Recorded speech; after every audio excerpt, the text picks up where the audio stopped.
अस्सलामुअलैकुम वरहमतुल्लाहि वबरकातुहू।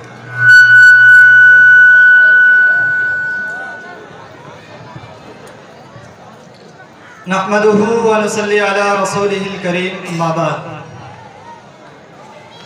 Distinguished President of the program, honorable guests, respected teachers and dear audience. Today, I am delighted to be a part of MEF. It's my pleasure to deliver a speech on a very interesting topic, that is importance of wealth money.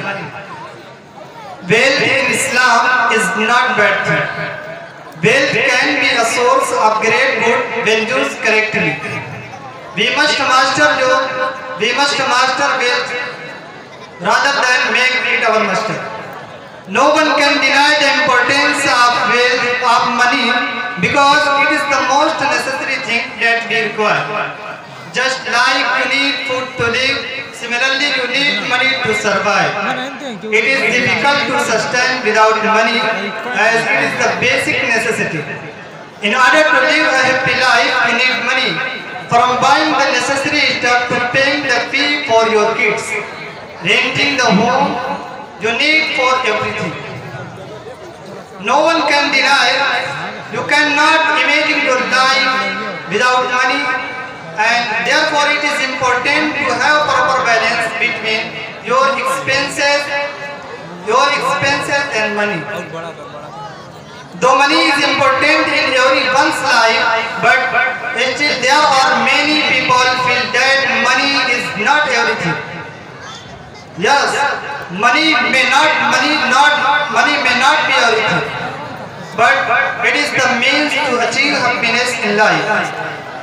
Dear audience, if you have money, you can offer a better life to your family. If you want your family to be happy, money is something that you will need the most. Apart from the requirements of food and clothes, and you need to pay the fee for your kids. If you have money, you can help others. Sometimes your friends and relatives may give thorough accuracy. Here I conclude my speech. Thank you. तो खाली बड़ा बनावत है, पूरा level चाहते हैं। Now I would like